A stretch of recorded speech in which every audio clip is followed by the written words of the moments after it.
Dava Regi dengan NPM 251000083. Saya dari kelas C.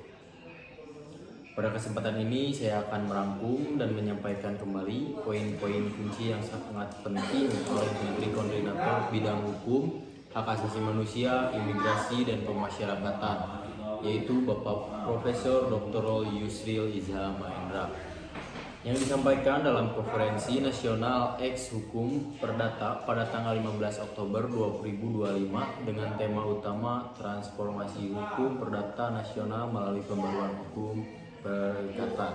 Pertama-tama, Bapak Menteri menekankan bahwa hukum perdata, khususnya hukum perikatan, adalah tulang punggung interaksi ekonomi dan sosial kita. Namun, kita dihadapkan pada sebuah fakta mendasar Kitab Undang-Undang Hukum Perdata atau bisa disebut KUH Perdata. Yang kita gunakan adalah warisan kolonial Belanda yang usianya hampir 2 abad, disahkan pada tahun 1847. Bapak Menteri menyoroti konteks sejarahnya. KUH Perdata atau Burgerlijk Wetboek atau disingkat BW pada masanya tidak dirancang untuk seluruh penduduk Hindia Belanda. Hukum ini secara spesifik hanya berlaku bagi golongan Eropa dan Timur Asing.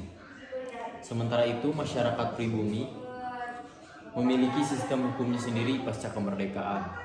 KUH Perdata ini tetap dipertahankan untuk mencegah hambatan hukum, namun asal-usulnya yang diskriminatif dan tidak sesuai dengan konteks keindonesiaan menjadi masalah hingga hari ini.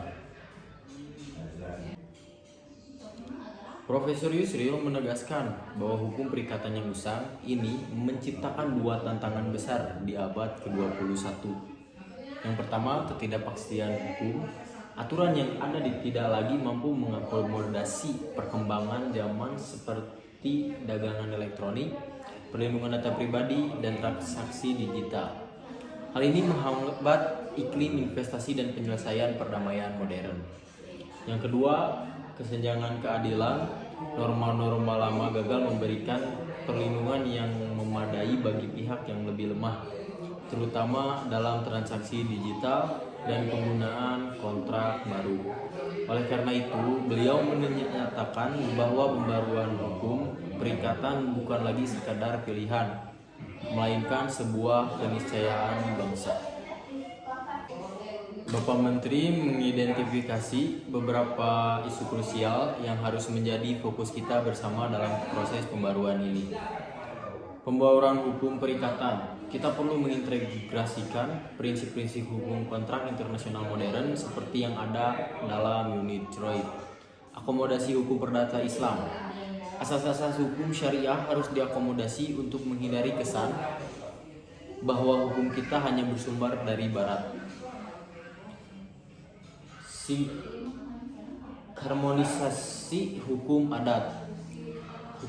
Hukum adat yang dinamis dan mencerminkan rasa keadilan masyarakat perlu diharmonisasi dalam sistem hukum perdata nasional.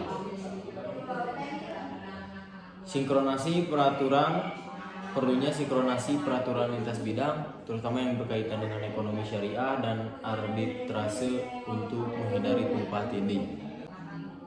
Lebih lanjut, Bapak Menteri menjelaskan bahwa pemerintah saat ini sedang berupaya memperbarui berbagai warisan hukum kolonial. Beliau menjadikannya lahirnya Undang-Undang Nomor 1 Tahun 2023 tentang KUHP sebagai contoh bahwa perubahan besar memerlukan proses panjang dan kerja keras. Tantangan utama yang beliau garis bawahi adalah menemukan titik keseimbangan antara tradisi dan modernitas. KUH Perdata baru nantinya tidak hanya harus berfungsi sebagai perangkat hukum, tetapi juga harus merefleksikan identitas hukum dan kearifan lokal bangsa Indonesia. Dan sebagai kesimpulan dari Bapak Menko tersebut, transformasi hukum perdata kita harus dilandasi oleh sebuah paradigma baru. Pembaruan ini harus mampu menjawab tantangan era digital dan globalisasi sambil tetap mengintegrasikan nilai-nilai luhur dan jati diri bangsa. Tujuannya adalah untuk menciptakan sebuah sistem hukum perdata yang tidak hanya modern dan relevan, tapi juga adaptif dan mencerminkan keadilan bagi seluruh masyarakat Indonesia. Sekian presentasi yang dapat saya sampaikan.